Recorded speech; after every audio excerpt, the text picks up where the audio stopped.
Paz do Senhor, gente. Vocês estão felizes? Diga glória a Deus. Obrigado pela recepção, tomai o vosso assento. Que bom participar com vocês nesta noite, denominada como Sábado do Impacto. O pastor Marlon me fez o convite para estar com vocês e é sempre bom retornar aqui e sentir o calor dessa igreja e poder estarmos juntos. Deus abençoe, pastora. Obrigado pela liberdade e a todos os irmãos aqui. Desta feita estou acompanhado da minha esposa e também do cantor Jonatas Almeida. Gente, eu tenho palavra de Deus para você essa noite, amém? Eu tenho certeza que nós sairemos daqui melhores do que chegamos, porque todos nós viemos aqui para ouvir Deus falar ao nosso coração.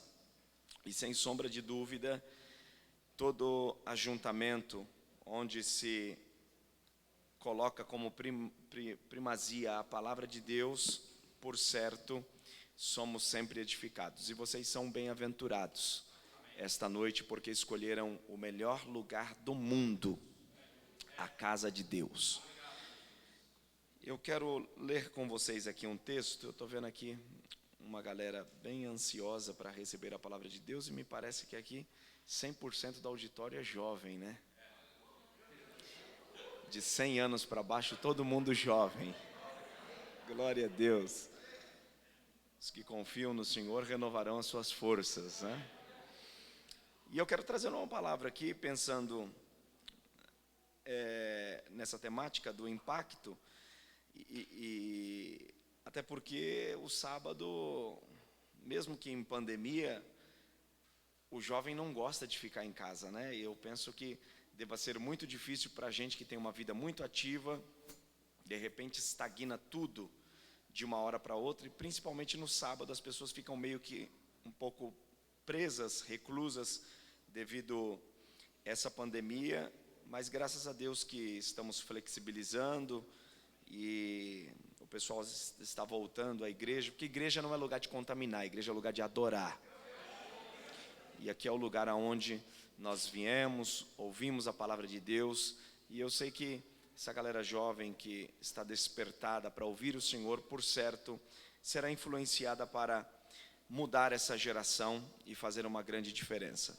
Muito bacana o trabalho do pastor Marlon, já conheço ele há algum tempo, e essa visão inovadora, muito bacana, o novo layout aqui da igreja. Quando eu pastorear uma igreja, eu vou fazer uma assim também. Achei top esse leão aqui atrás, muito bacana, muito bom. Deus abençoe. E é muito bom a gente ter esse sentimento, né?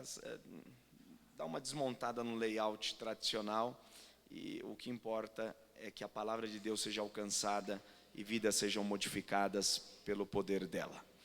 Deus abençoe. Segundo livro dos Reis, gente, capítulo de número 6. Segundo livro dos Reis, capítulo de número 6. Enquanto você está procurando, eu tenho essa Bíblia aqui. O Jonatas trouxe. Só tem esse modelo, Jonatas? Só tem esse modelo aqui, tem outros modelos lá. Se você quiser, essa daqui é Bíblia Sagrada com harpa e letra hiper gigante, tá bom? Você procura o Jonatas lá no final e ele vai estar recebendo lá você com todo carinho, de maneira que você pode comprar, abençoar a sua vida e também a vida de outras pessoas, tá bom? O exemplar bíblico é sempre bom ter mais um, né? Eu gosto de várias versões bíblicas, e quanto mais bonita, é bom ter para completar lá a biblioteca. Capítulo de número 6, quem achou? Segundo livro dos Reis, versículo de número 1. E os filhos dos profetas disseram a Eliseu: eis que agora o lugar onde habitamos contigo é demasiadamente apertado para nós. Vamos, nós te rogamos até o Jordão, e de lá tome cada um uma viga e façamos ali um lugar onde nós possamos habitar. E respondeu Eliseu: ide vós. E um disse: se contente, rogo-te, e vai com os teus servos. E ele respondeu: eu irei. Repita comigo, diga: eu irei. Assim ele foi com eles, e quando eles chegaram até o Jordão, cortaram madeira. Porém, enquanto um deles estava derrubando o tronco, a lâmina do machado caiu dentro da água. E ele gritou e disse: ai, mestre, isto era emprestado. E o homem de Deus disse: onde ele caiu? E ele lhe mostrou o lugar. E ele arrancou um galho e o lançou ali dentro, e o ferro flutuou. Amém. Eu quero pensar com vocês aqui no versículo 2, que diz: vamos, nós te rogamos até ao Jordão. Repita comigo, diga: vamos. Diga forte: vamos. Nós te rogamos até ao Jordão. Diga: fazendo a diferença em tempos de crise. Diga de novo, diga: fazendo a diferença em tempos de crise. Se você puder, levante as duas mãos bem alto, mais alto que você puder. Diga: Deus, eu quero ouvir aquilo que preciso e não o que quero. Fala com a minha alma, porque a tua palavra edifica, exorta e consola. Amém. Gente, falar do profeta Eliseu no Velho Testamento é falar de uma figura semelhante à figura de Jesus. Os estudiosos da Bíblia conhecem sistematicamente a vida de Eliseu, e ao fazer um estudo minucioso sobre a vida deste profeta, que é um dos ícones do Velho Testamento, é falarmos a respeito de alguém que, de todos os profetas, dos maiores aos menores, é o profeta que mais se aproxima do ministério de Jesus no Velho Testamento. Primeiro, por conta de seu carisma. Segundo, por conta da porção que ele recebe. E terceiro, por conta dos sinais, que não são apenas sinais proféticos, mas que apontam também as características de um sinal apostólico, como foi o ministério de Jesus. E ao olhar as realidades da vida de Eliseu, a gente vai aprender muita coisa com relação à sua vida e à sua história ao lado do profeta Elias. Vocês sabem que Eliseu foi formado pelo profeta Elias, diga-se de passagem. Essa formação, ela vem de um critério usado no Velho Testamento, do que nós chamamos da escola de profetas. Então, todo profeta maior daquela época, ele formava alguém, e no caso era um hebreu, e ele era o auxiliar no ministério do profeta para os trabalhos diários. Quem forma a escola de profetas, na verdade a primeira escola de profetas, ela começa com Moisés. É Deus quem dirige a Moisés para que ensine ao povo. Eu sempre digo que a escola de profetas, ela começou quando Deus disse para Moisés: o que está em você dá para ser distribuído aí para 70 pessoas. Porque o que Moisés tinha diante do povo era uma grande responsabilidade, ele precisava distribuir. E distribuindo o peso e a responsabilidade, separaram grupos a grupos, a fim de que eles ouvissem o povo, resolvessem as questões, e apenas o que era de suma importância chegava para Moisés. Então isso foi distribuído do Espírito que estava em Moisés para 70 homens, e depois Deus vai exortando a Moisés como fazer este povo aprender a lei de Deus, porque a lei de Deus, ela era muito falada, ela era muito escrita e ela era muito ouvida entre os filhos de Israel. Num costume judaico, A escola de profetas, ela começa com um ancião sentado na ponta da mesa. Então, naqueles dias, a lei de Deus ela era muito falada e a história era passada dos ancestrais para os mais novos. Então, o patriarca da família tinha o hábito de ensinar a lei de Deus aos seus filhos. É por isso que quando a gente lê o livro dos Salmos, os salmistas, muitos deles têm o hábito de dizer: eu guardei a tua lei no meu coração. Por quê? Porque a lei de Deus na boca de um hebreu, ela era diariamente decorada, porque o hebreu tinha o hábito de traquejar com a lei de Deus, escrevendo, ouvindo e falando a lei de Deus. Então a lei de Deus era por vezes repetida. Esse costume vem de Moisés, passa para Josué. Depois que Josué morre, vocês lembram que a lei de Deus se perdeu em Israel. Passou um bom tempo Israel sem uma figura humana para dirigir o povo. Foi a época em que entraram os juízes, e aí os juízes eram os que julgavam a causa de Israel. E depois Deus levanta um homem que é um novo tempo para Israel, que vocês conhecem, que é o profeta Samuel.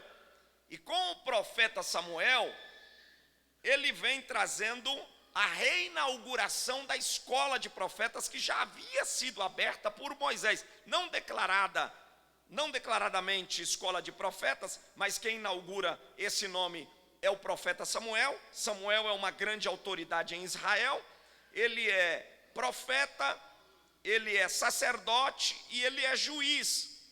E ele tem 3 cargos de grande responsabilidade em Israel.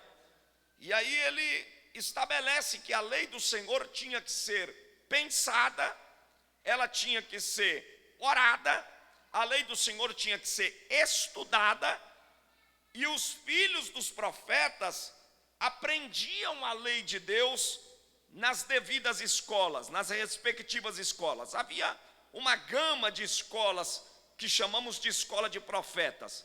Quando a gente ouve esse termo falando sobre escola de profetas, logo a gente tem a impressão de um ajuntamento de pessoas que passam o dia todo profetizando, e nada tem a ver com isso. Escola de profetas nada tem a ver com um ajuntamento de gente batendo tamborim e falando em línguas o dia todo, nada tem a ver. A escola de profetas nada mais era do que um instituto onde os jovens ingressavam para a religião, a fim de que eles aprendessem os costumes cívicos de sua pátria e o comprometimento com a sua nação. Era para isso que servia a escola de profetas. Eles eram os defensores de sua pátria a partir da lei de Deus. Então, quem poderia ser filho de profeta? É claro que o Espírito de Deus por vezes visitava em algumas das ocasiões, porque aqui ninguém era batizado com o Espírito Santo, não havia ainda a dispensação da graça, eles estavam sobre a dispensação da lei, e por vezes, quando Deus se manifestava em sua grande glória, querendo dar livramento, enchia alguém, como fez com Gideão, como fez com Sansão, para ocasiões específicas. Eles eram cheios do Espírito para obras específicas, e depois voltavam às suas tarefas diárias. Eles são chamados de filhos de profeta. E quem eram esses? Quais eram os requisitos para serem filhos de profetas? Primeiro, hebreu. Segundo, tinha que ser maior de idade, tinha que ser maior. Nós aqui no Código Civil Brasileiro completamos a nossa maioridade aos 18. O hebreu, ou o judeu, no caso, ele completava a sua maioridade aos 13 anos. Então, quando chegava aos 13 anos, o rapaz, ele já tinha a lei de Deus decorada na ponta da língua. Não tinha conversa. Tanto para as tarefas do dia a dia, quanto para a religião. Ele conhecia os Salmos, conhecia o Pentateuco, os 5 primeiros livros do Velho Testamento, conhecia de cor e salteado. Eu fico assim olhando a história dos judeus e eu acho muito bonito quando a gente vai a Israel, que eles têm a lei de Deus meditada no coração, a ponto que eles decoram e recitam. É hábito do judeu meditar e decorar, e eles recitam a lei de Deus de maneira voluntária, sem precisar ler nada, porque está fixada na mente e no coração. Então, era hábito dos filhos dos profetas já nascerem em casas que o costume familiar era decorar a lei. Eu acho isso incrível, como tem gente que tem 30 anos de crente e não sabe nem o Salmo 91 de cor. Mas eles decoravam a lei de Deus, eles decoravam. Então, quando eles chegavam aos 13 anos, que é onde se completa a maioridade, era um momento decisivo, tanto para o homem quanto para a mulher. É feita uma celebração. Em Israel se faz muitas celebrações, e dentre as celebrações que é feita, a celebração da maioridade é feita com o rabino da sinagoga, é feita com a família, os pais, tanto para o moço quanto para a moça, bar mitzvah e mitzvah, que é feito aonde dá a esse indivíduo a liberdade de ser quem ele quer ser na sociedade.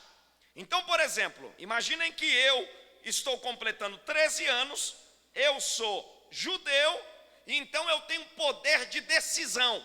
A palavra mexeu tanto comigo que aos 13 anos é onde eu decido que carreira de vida eu vou ter. Se eu vou segmentar pela vida profissional ou se eu vou segmentar pela vida religiosa.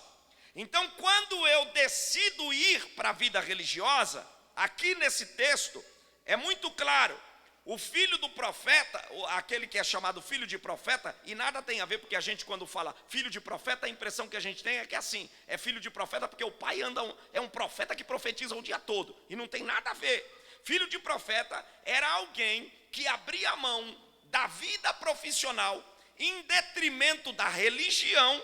Então ele ficava debaixo da tutela do profeta maior, e aí ele ia conhecer a lei de Deus, servir a lei de Deus, ele ia ajudar o profeta, ia lutar por sua pátria, e ia ver todos os sinais de Deus. Era isso o que Eliseu agora seria chamado, de filho de profeta. Ele tinha abandonado toda a sua vida, toda a sua carreira profissional, em detrimento da religião. A Bíblia fala quando Deus o tira. A Bíblia dizia: chamou o Senhor a Eliseu, que Deus não chama desocupado, Deus chama gente ocupada. Deus não chama irresponsável, Deus chama gente com responsabilidade. Não era por falta de profissão. A Bíblia diz que Eliseu estava arando uma junta de bois, ou seja, ele não foi porque não tinha o que fazer. Não, quando ele decide pelo chamado do Senhor, ele deixou algo que era de sua família. A família dele arava bois, mas o Senhor o arrancou de trás da junta de bois e o fez servo do profeta Elias. Olha só, não há quem largue algo terreno em detrimento de algo celestial que ganhe nessa vida 100 por 1, porque Jesus disse: aquele que me seguir aqui nessa vida terá 100 por 1 e no final vida eterna. Aleluia. Então você abrir mão do seu sábado para tantas outras tarefas e vir para cá, você está colocando Deus como prioridade. E Deus está dizendo: se no dia do teu nada você lembrou de mim, no dia do teu nada eu também serei o teu tudo. Então preste bem atenção. Eliseu agora é chamado filho de profeta, e ele sai detrás da junta de bois. E agora vai acompanhar o profeta Eliseu sai de trás da junta de bois e vai acompanhar o profeta Elias. Elias vai formar o profeta Eliseu. Porém, na cabeça de Elias, Eliseu nada mais, nada menos vai ser do que aquele que carrega o bordão, acompanha o ministério, vai ser aquele que vê sentenças a rei, azeite de viúva multiplicar. Só que aquilo estava tão intrínseco em sua alma, que ele desejou para si. Porque não é pecado desejar, não é pecado querer sair da estagnação, porque tem gente que não sai da estagnação. A pior coisa que pode existir com alguém é não ter desejo de sair da estagnação. Mas Eliseu não quer ser apenas um acompanhante do profeta. Vou falar bem rasgado aqui, Eliseu quer ser o cara. Deixa eu dizer para você aqui, não é Deus quem decide quem você quer ser. Deus apoia o que você quer ser, dentro do plano dele. Porque tem gente que acha assim, Deus vai me usar, mas a pergunta que não quer calar é o seguinte: eu faço o quê para Deus me usar? Porque se tu não ora, Deus não vai te usar. Se você não se prepara, Deus não vai te usar. Se você não dá abertura, Deus não vai te usar. Não é conto de fada, precisa ser trabalho. E no reino de Deus, a vida é exatamente assim. Sucesso só vem antes do trabalho. No dicionário, na vida real, tem que ralar muito. Mas Eliseu almeja ser quem Elias é, a ponto que ele pensa o seguinte: eu abandonei a junta de bois, eu saí do campo, e agora eu não cheguei por chegar. Eu cheguei para ser o substituto desse homem. A primeira qualidade que a gente enxerga nele aqui é ousadia. Repita comigo, diga: porque quem sabe, diga forte, diga: quem sabe onde vai chegar, precisa ter ousadia. Se você não tem ousadia para chegar, eu tenho uma notícia para te dar: pega a sua bolsinha e saia de fininho.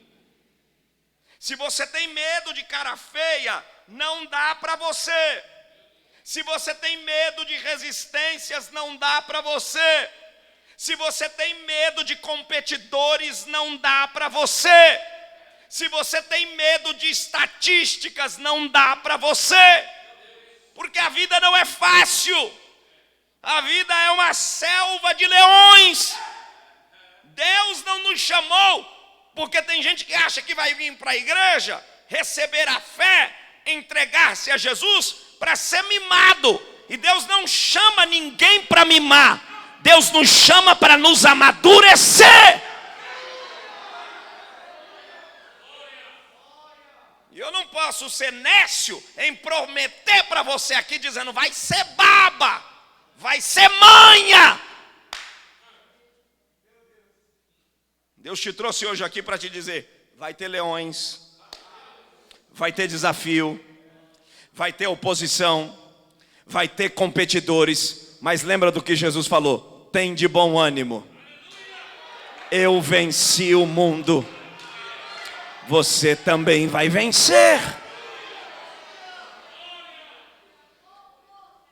Então o texto mostra-nos aqui, a partir de então, em primeiro lugar, a gente observa em Eliseu ousadia. Observa o quê?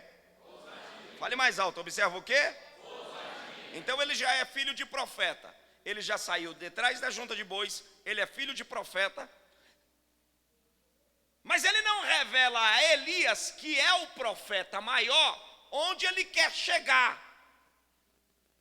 Ele guarda consigo apenas em seu comportar Mento, porque nem sempre falar é bom, agir é melhor. Porque tem gente que é assim, ele é bom de falácia, mas em ação ele é medíocre. Tem gente que fala feito uma matraca, mas na hora de agir ele é zero.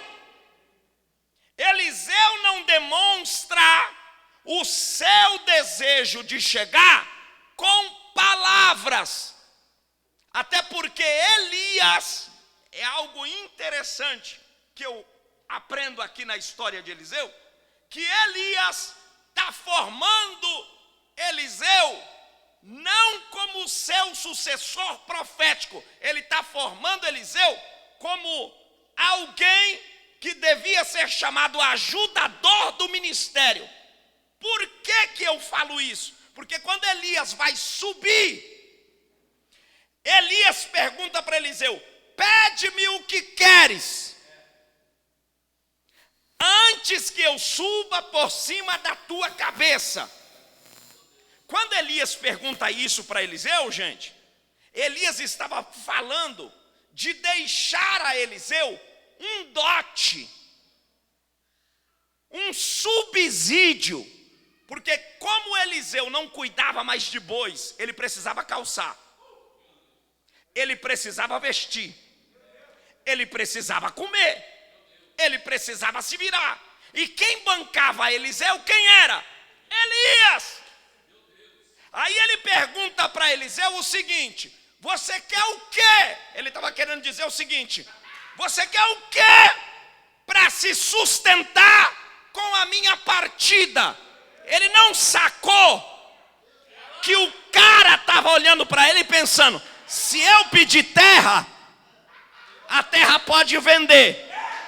Se eu pedir comida, a comida pode acabar. Se eu pedir dinheiro, o dinheiro pode rasgar. Mas se eu pedir azeite,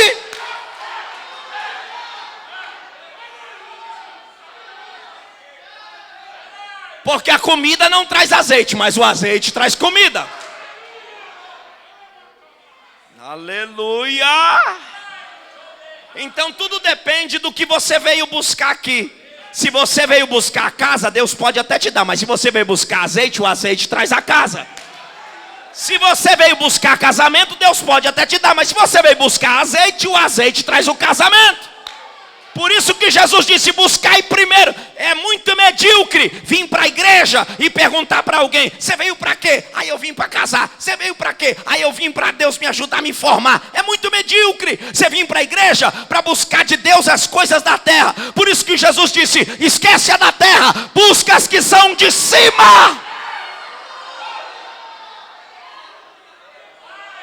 Aleluia!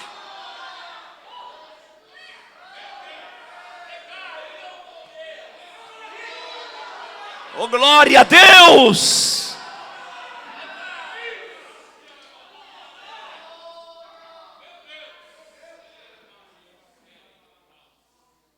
Então Eliseu ganhou a sacada. Eu acho esse cara aqui interessante. Ele ganha a sacada. Ele não conta para Elias o que ele quer, mas ele só está esperando a oportunidade. E aí quando Elias pergunta para ele assim: o que tu queres que eu faça antes que seja tomado de ti?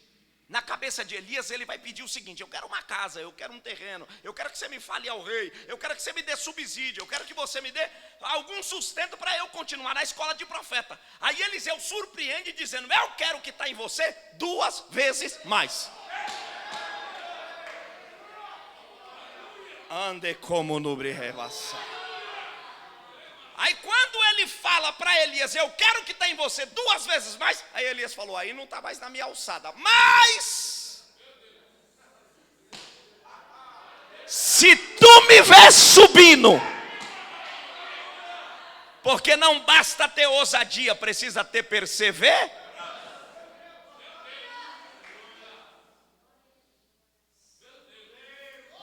Diga para quem está do seu lado aí, diga: não basta ser ousado, é necessário ser perseverante. Porque tem 2 grupos de gente na sociedade: tem os empolgados e os determinados. Empolgado é aquele tipo de gente que começa tudo e não termina nada. Conhece alguém assim?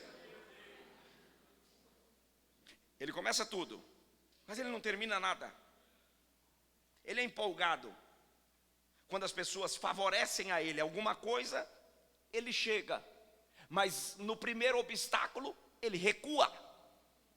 Mas os determinados, independente do que estiver à sua volta, nas circunstâncias, ele está obstinado a ir. E desculpe a franqueza, mas eu quero acreditar que eu não estou pregando para frouxo empolgado aqui.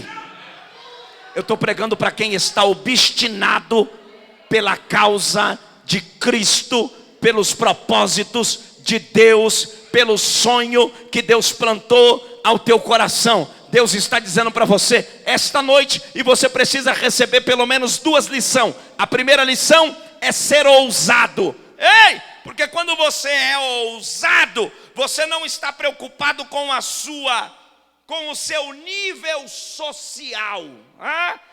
Você não está preocupado com o tamanho de sua influência, e nem pelas pessoas que batem as suas costas para te apoiar. Você é ousado, você entra, levanta, reage, e quando você é perseverante, você está destemido a terminar aquilo que começou. Te diz o Senhor aqui nessa noite, por esta palavra: se você começou comigo na ousadia da palavra, diz o Senhor, eu irei no teu projeto até o final.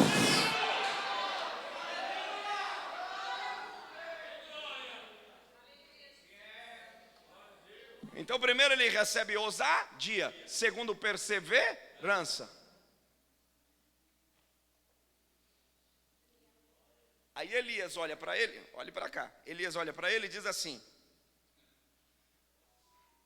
se me vires. É condicional. Se me vires. Se você, porque tem gente na igreja que não vê nada. É incrível.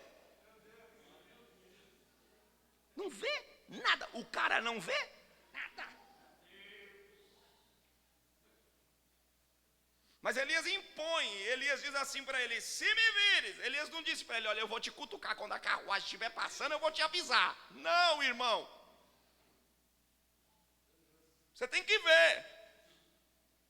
Tudo é como você decidiu ver. E deixa eu dizer para vocês aqui, os filhos dos profetas, eles eram ensinados. A tradição conta, eu estava lendo sobre um rabino esses dias, e eu achei muito tremendo a formação da escola de profetas naqueles dias. Você sabe o que era o diploma da escola de profetas naqueles dias? Eu pensei que era um rolo de pergaminho, escrito o nome do cara. Alguns historiadores dizem que o diploma da escola de profetas daqueles dias, dos rapazes que se formavam, era uma botija de azeite. Que loucura! Uma botija de azeite dada na mão do cara. Pra quê? Para autenticar quem era o cara. Então, o compromisso dele era em todo tempo estar olhando para a botija. Alguém dizia para ele: você é formado aonde? Na escola de profeta. Ele: cadê o teu diploma? Ele mostrava a botija. Fato é, não sei se vocês lembram do texto, que a Bíblia diz que já tinha um cara formado na escola de profetas e ele era casado. O nome dele é Obadias. E a Bíblia diz que ele morreu, contraiu dívida, e aí quando ele morre, a mulher dele vai lá, porque mesmo depois dele morto, casado, quem é que tinha que dar a pensão para a família? O profeta, porque ele era funcionário de quem? Do profeta. E se vocês não sabem, naqueles dias, azeite em Israel era altissimamente caro. Era um dos maiores produtos, era o produto mais relevante na época em Israel. Então o profeta dava para o formando uma botija de azeite. Esse cara formou, casou e morreu. Aí a mulher vai ao profeta e diz assim: meu marido, teu servo, morreu. E os credores foram em casa para quê? Para cobrar a dívida. Aí ele diz assim: me fala o que tu tem em casa. Aí ela disse assim: meu marido, teu servo, não deixou nada a não ser o diploma. Ei, ele estava querendo dizer o seguinte: ei, não deixou dinheiro? Não deixou aposentadoria? Não. Deixou unção? Deixou tudo.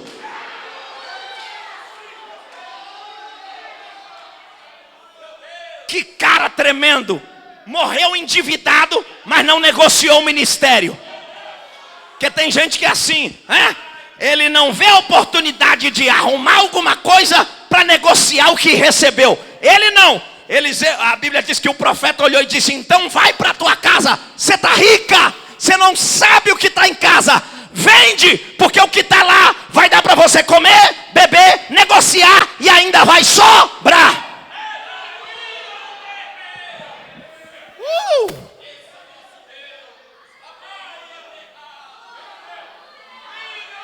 Olha para cá que Deus está dizendo para você: o que eu estou colocando na sua mão não é coisa michuruca não. O que eu estou colocando na sua mão é coisa que vai dar, sobrar, distribuir. Deus, olha para quem está do teu lado e fala: o que Deus vai colocar na sua mão é comedida, recalcada, sacudida e transbordante.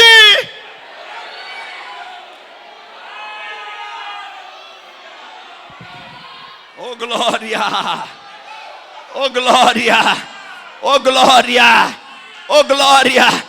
Se você puder, profetiza para quem está do teu lado. Diga para ele, diga: o céu não vai te deixar na mão. Diga aí para ele. Diga, o que Deus vai te dar não vai te deixar pela metade. Deus está, oh glória, eu estou sentindo uma unção de Deus aqui nessa noite. Deus está dizendo para você: porque você escolheu a minha botija, porque você escolheu a minha unção, eu serei o teu tudo.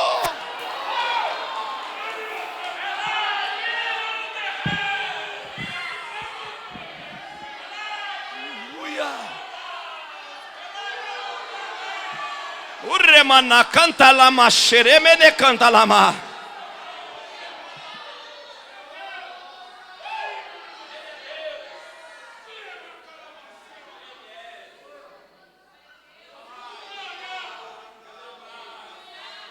Escute.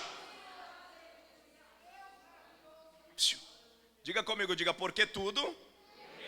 Tá fraco, diga forte, diga: porque tudo está relacionado ao que eu decidi ver.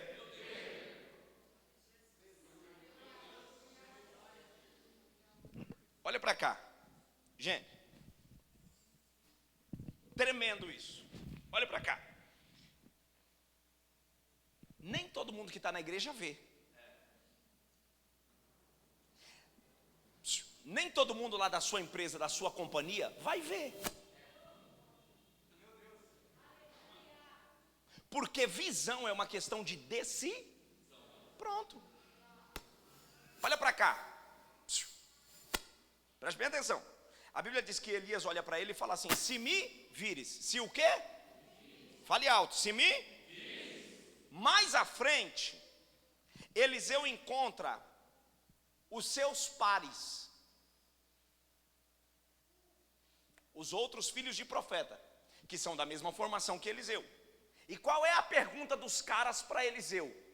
Tu sabe, ó, a pergunta dos caras: tu sabes que o teu Senhor serás tomado por cima da tua cabeça hoje? Eles estavam querendo dizer o seguinte: a gente está pedindo as contas hoje, você ainda vai continuar com ele? Meu Deus.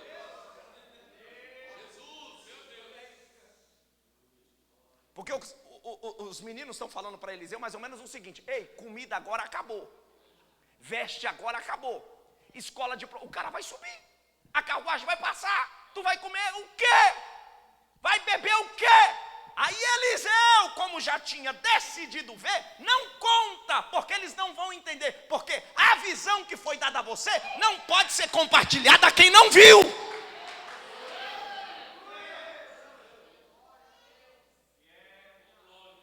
É por isso que nem todo sonho você deve compartilhar a quem não viu, porque ele não vai entender, porque quem está obstinado a ver não é ele, é você.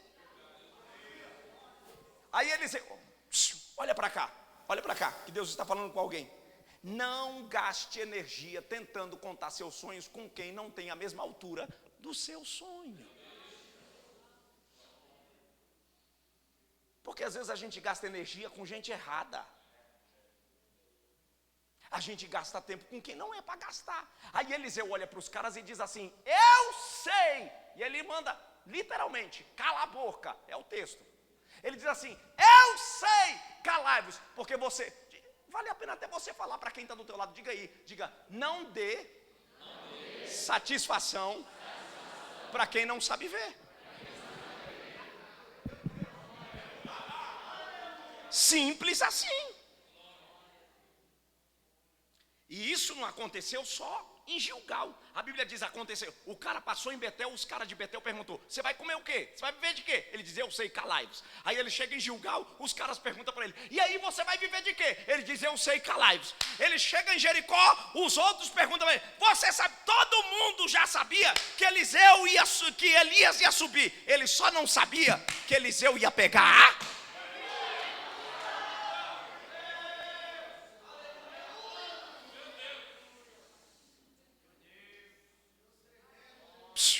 Porque enquanto você está apenas vendo, ninguém acredita no que você projetou.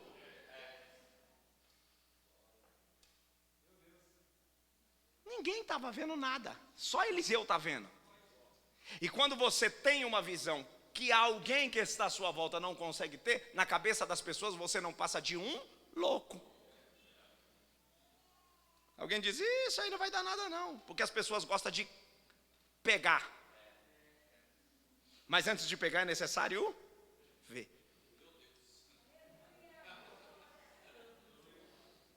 Quando a Bíblia diz que eles atravessaram o Jordão, olhe para cá, atravessaram o Jordão, e está todo mundo do outro lado, sabendo que para atravessar o Jordão precisava da capa, porque a capa era uma autoridade que o profeta tinha.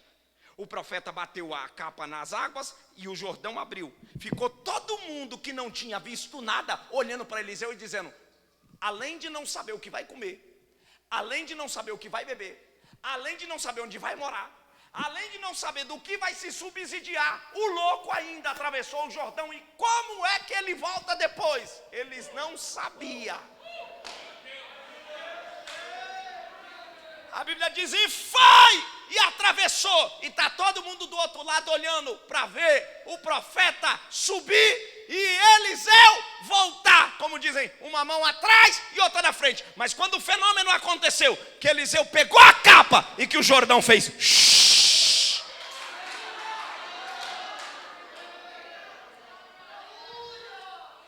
quem não tinha visto, que agora consegue reconhecer o que ele tinha visto, um olha para o outro e disse: a gente não viu, o jeito agora é seguir quem viu.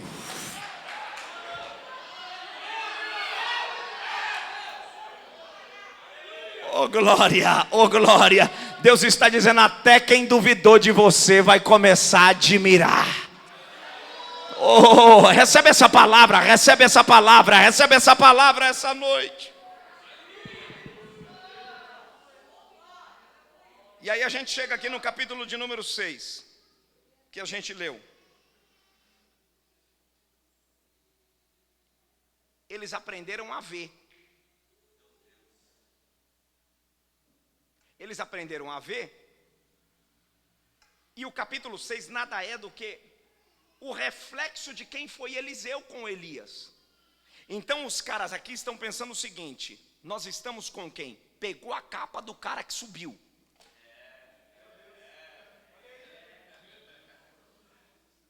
Você está tanto tempo na estrada, a ficha ainda não caiu que você precisa mudar? Eles estão no mínimo pensando, nós estamos no mínimo com o cara que pegou a capa do profeta que subiu, com o cara que multiplica azeite, com o cara que anda com a lei do Senhor. Está pequeno para nós aqui.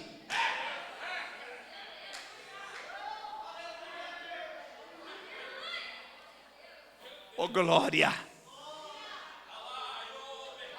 oh glória a Deus. Eles desfrutam dessa graça e eles olham para Eliseu e dizem assim: o que tem em você é muito grande para esse quadrado aqui. Ele estava dizendo o seguinte, eles estavam dizendo o seguinte a Eliseu: ei, nós também recebemos de ti a mesma ousadia que te pegou antes de atravessar o Jordão.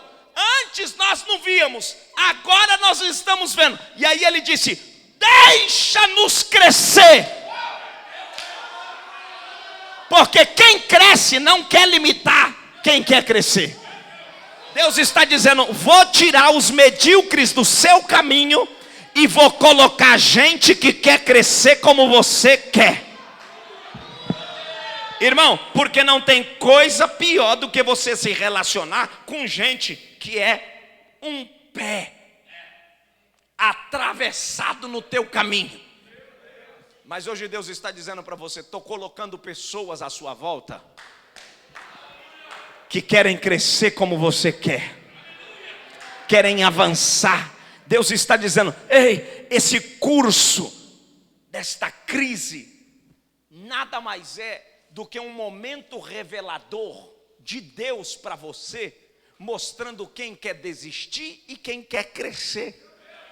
Deus está dizendo: eu vou fazer uma limpa na tua estrada, no teu caminho, vou varrer a mediocridade e vou colocar gente de visão e de crescimento que quer chegar aonde você quer chegar. Porque tem gente que não quer chegar e também não quer que os outros cheguem, não quer avançar e também não quer que os outros avancem. Mas hoje Deus está dizendo: estou botando gente do mesmo sentimento no teu caminho.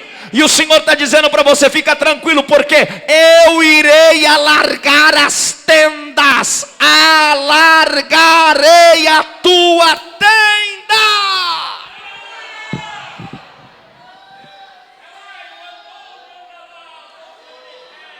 Oh glória, você tem glória para dar? Dá glória.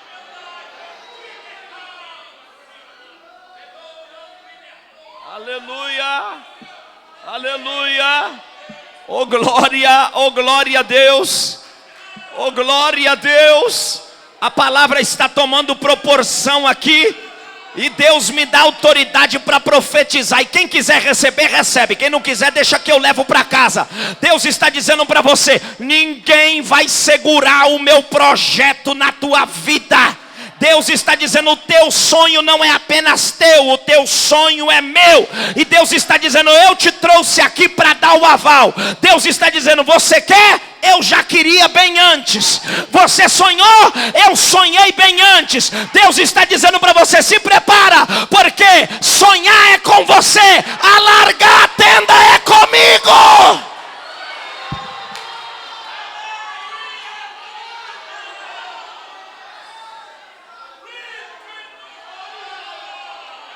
Oh glória, oh glória. Olha para quem está do teu lado e fala para ele, fala para ela, diga: você sonha, Deus alarga a tenda. Diga aí, diga aí, diga aí. Diga: você sonha, Deus alarga a tenda. Você sonha, Deus abre os seus limites. Deus está dizendo para você: ei, aquela porta de emprego para mim não é problema abrir para você. Deus está dizendo: o mundo está na minha mão. Deus está dizendo: eu não dependo de economia boa para te abençoar. Eu sou o Deus que opera em pandemia. Deus, aleluia, Deus me trouxe aqui para profetizar para você. Deus está dizendo: quando eu quero, em pandemia você compra, vende, negocia, trabalha. Deus é Deus.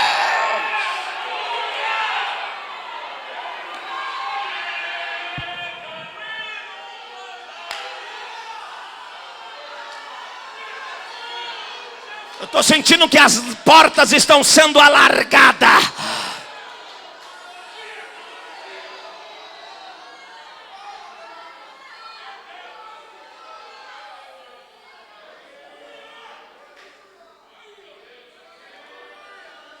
Para a gente terminar.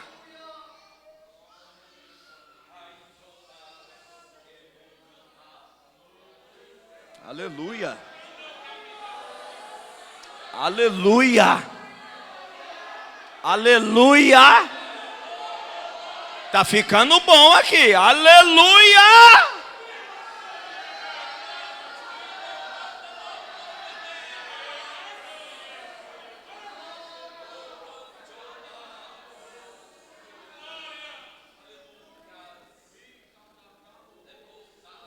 Repita comigo, diga: eu tenho a ousadia.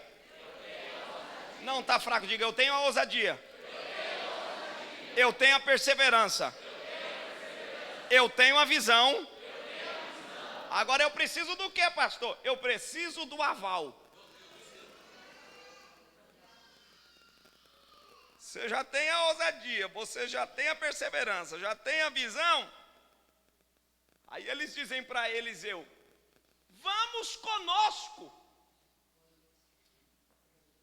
Serve-te de ires conosco. E a resposta do profeta foi nada mais, nada menos do que ele fazendo com que os meninos fossem mais além. Aí ele diz para os meninos: eu vou.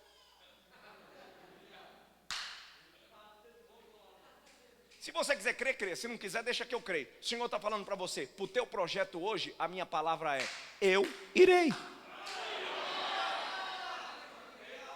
Já pode dar a bênção apostólica e terminar o culto, que Deus já respondeu para alguém aqui. Aleluia. Oh glória. O Senhor não está perguntando o quão desafiador é seu sonho. Não. O quão alto é a sua... o quão alto é o seu voo. O Senhor está dizendo assim: você quer? Eu vou.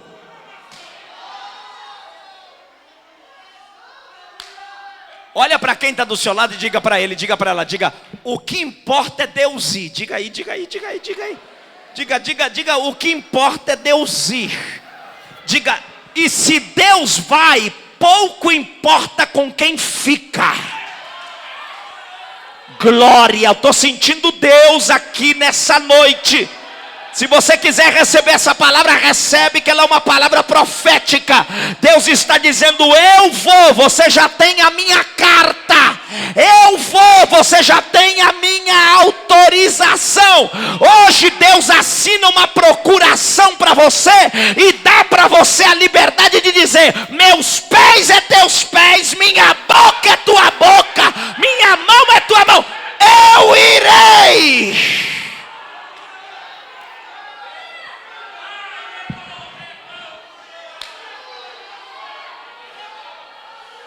Olha para quem está do teu lado e pergunta para ele, diga: vai ficar olhando aí com medo ou vai avançar? Diga aí, diga, vai ficar esperando a pandemia terminar ou vai partir para a guerra?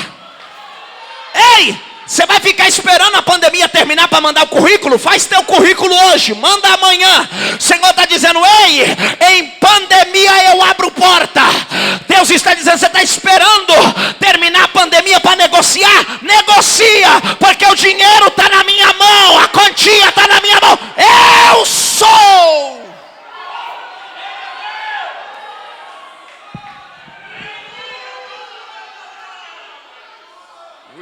Deve a sé. Aleluia.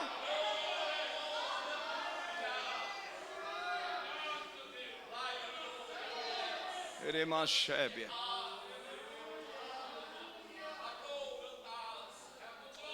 Ouça essa palavra, que é uma promessa de Deus: eu irei adiante de ti, quebrarei as portas de bronze, despedaçarei os ferrolhos de ferro. Para a gente finalizar, esses rapazes abraçaram tanto a visão que eles decidiram ser diferente de todos os outros, porque crescer aonde é favorável é muito fácil. Eles poderiam ampliar em Gilgal, poderiam ampliar em Jericó, poderiam ampliar em Betel. Mas quando eu tenho ousadia, perseverança, visão e aval, eu não quero fazer o que os outros fizeram. Eu quero ser ícone. Deus está dizendo, você não foi chamado para repetir história, você foi chamado para fazer história. E quando eu sou chamado para fazer história, eu quero ir para onde ninguém foi.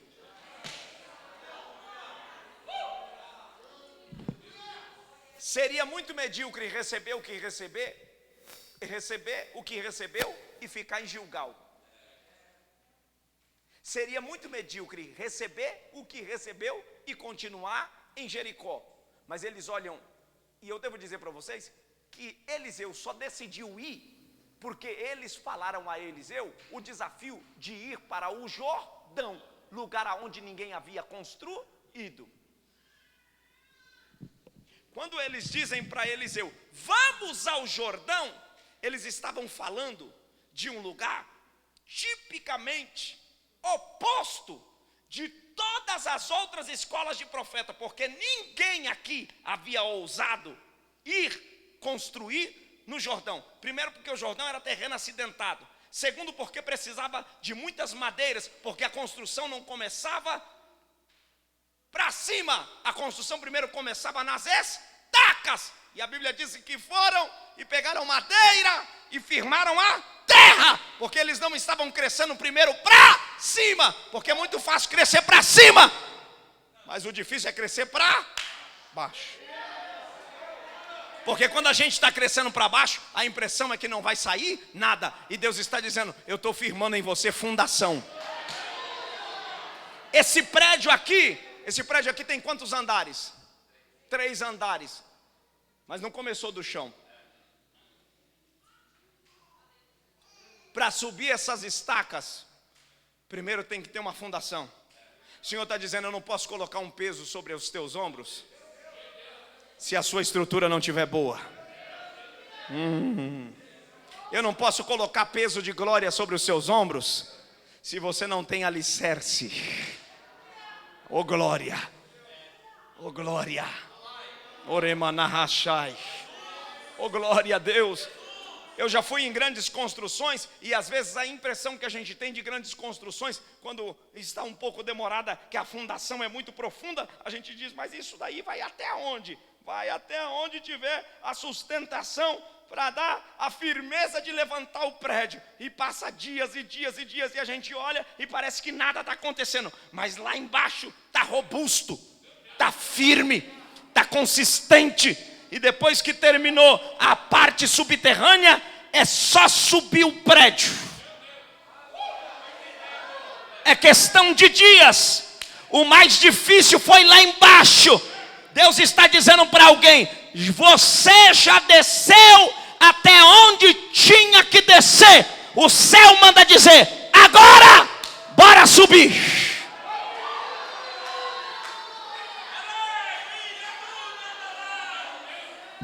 Ô glória, olha para quem está do teu lado aí e fala, se a fundação está boa, é hora de subir.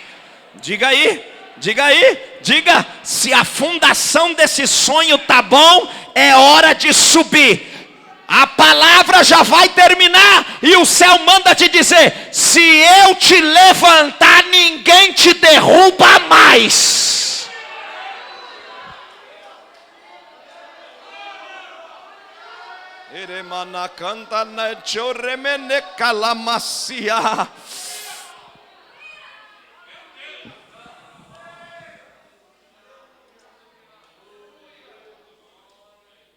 Termino.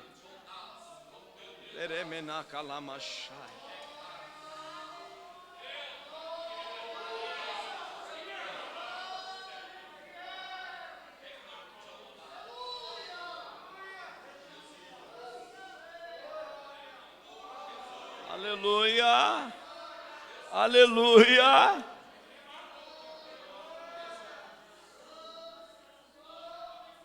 Termino. A proposta de Deus para você é: bora cortar madeira. Bora ir para o subterrâneo. Bora fincar estaca. Bora levantar esse prédio. E a Bíblia diz: e foram para o Jordão. Hoje Deus está dizendo: o que eu estou colocando em você vai fazer com que você seja o diferencial no meio da sua parentela, no meio da sua casa. E para finalizar, a história diz que a casa dos profetas no Jordão era caminho de quem subia do norte e descia para o sul. Tanto os assírios, quanto os judeus, quanto os samaritanos, toda a região sabia que naquela localidade havia sido estabelecida uma casa pelos corajosos filhos dos profetas, que deixaram o maior marco de sua geração. Eu não vejo ninguém falando de nenhuma outra casa de profeta, a não ser a do capítulo 6 do Jordão. De Gilgal existe? Existe. Mas aonde tem a história? De Jericó existe? Existe. Mas aonde tem a história? O Senhor está dizendo: ei, vai passar a história de muita gente, e nem vai ser lembrada.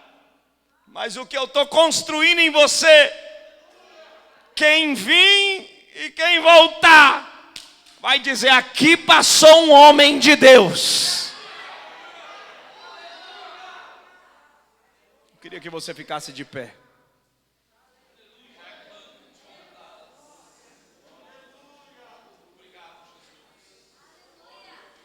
Saia daqui hoje impactado.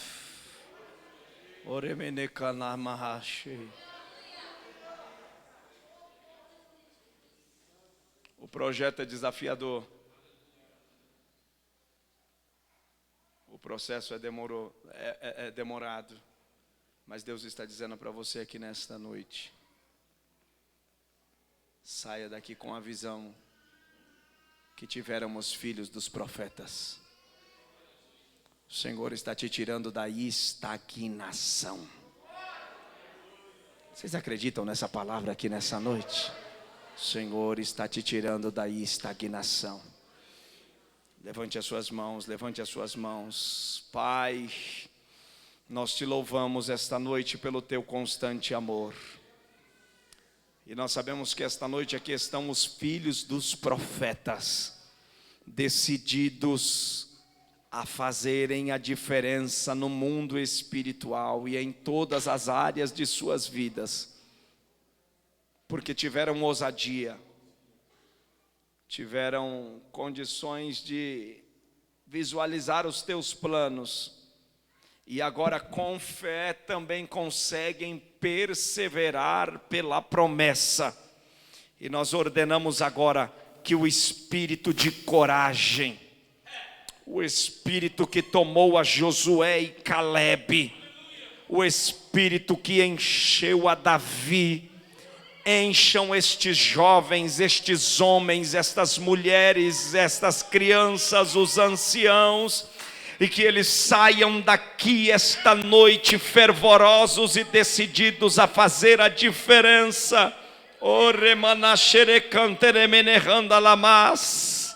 Glória ao nome de Jesus esta noite. Enquanto você adora, o Espírito de Deus está criando em você coragem. Eu queria convidar você nessa noite para visualizar o seu campo, aleluia, de conquista e avançar pela fé. Não importa quais são as adversidades que te cercam, mas pela fé comece a conquistar agora. agora pela fé. Oremande coma shuideremenense chemene calamanaraha. Se você puder adorar, se você puder adorar, se você puder adorar. Você não pode tocar na pessoa que está do seu lado, mas você pode, esta noite, sentir a presença do Espírito que toca em você e diz para você essa noite: glória, é hora de você triunfar, é hora de você triunfar, é hora de você triunfar. Se você puder, adore a Deus por um minuto.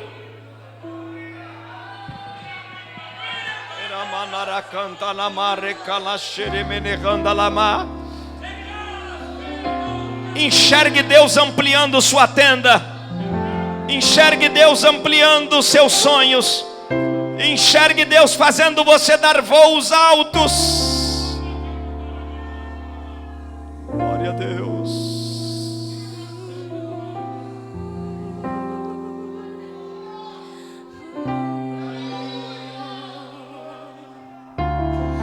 Posso até estar aflito, mas nunca derrotado. Eu posso até chorar, mas eu posso até sofrer, mas o amanhã virá e minha fé será recompensada e o meu Deus não falha. Não.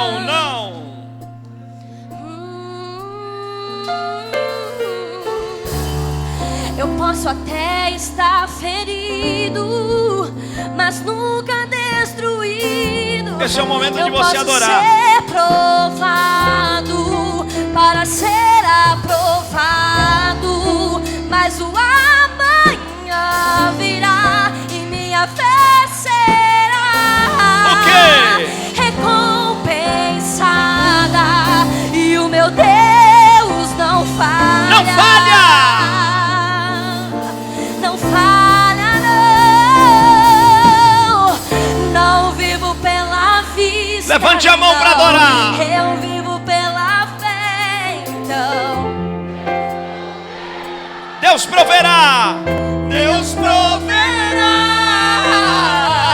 Olho para o alto, então vem o socorro, sim. Deus proverá. Deus proverá.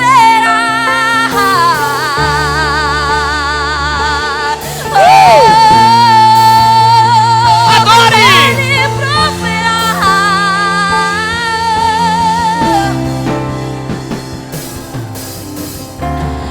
Eu posso até estar aflito, mas nunca destruído. Eu posso ser provado para ser aprovado, mas o amanhã virá e minha fé será recompensada e o meu Deus não falha.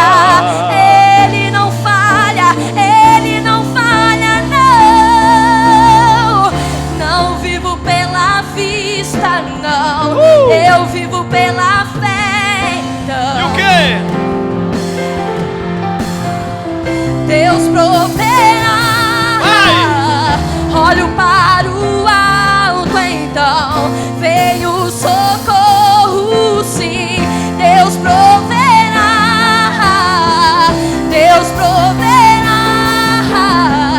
Não vivo pela vista, não. Eu vivo pela fé, então. Deus proverá. Deus proverá.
falho, falho, falho, falho. Ele me faz andar sobre as águas. Deus proverá.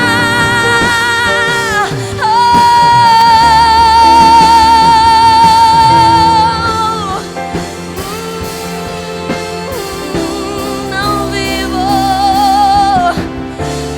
vivo pela vista, não. Deus proverá.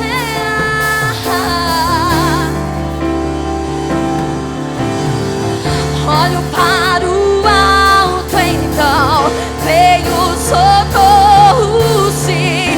Deus proverá.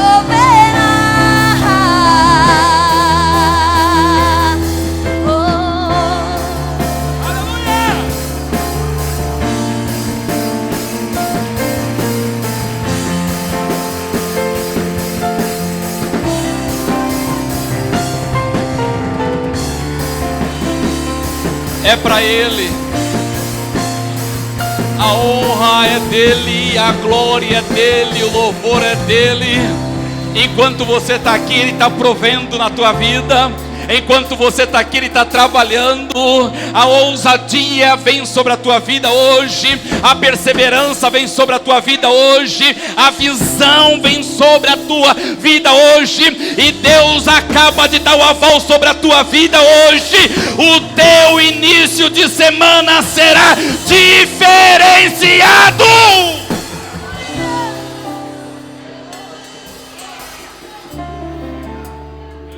Você está saindo daqui levando 4 coisas: ousadia, perseverança, visão, e está levando. Eu acho que tem gente que não entendeu. Ousadia, perseverança, visão, e o último é o que mais você precisava. No meio da crise, no meio da pandemia, no meio de uma situação adversa, Deus arrancou você da tua casa num sábado, te jogou aqui dentro, cancelou todos os teus compromissos, te colocou aqui dentro por 2h30 aqui dentro, só para dizer para você: eu estou te dando ousadia. Só para dizer para você, você vai ser perseverante nessa pandemia. Só para dizer para você, eu estou abrindo teus olhos. Você vai começar a ver o que ninguém está vendo. E o melhor, e o melhor, e o melhor, Ele está dando aval.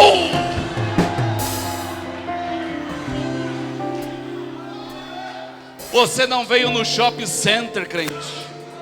Você não veio passear na 25 de março para ver as novidades. Você veio na casa do pão. E quem vem na casa do pão não volta com fome. Quem vem na casa do pão volta saciado.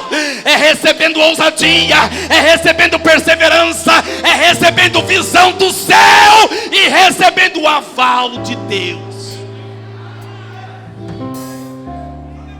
Diga ousadia. Tá fraco? Ousadia. Tá fraco? Diga ousadia. Diga perseverança. Tá fraco? Diga perseverança. Diga visão. Visão. Levante as duas mãos. Diga: eu recebi hoje o aval do céu. Adore a Ele, exalte a Ele. Se você tem palma, aplauda a Ele. Celebre ao Rei dos Reis, Senhor dos Senhores, o Todo-Poderoso, o leão da tribo de Judá.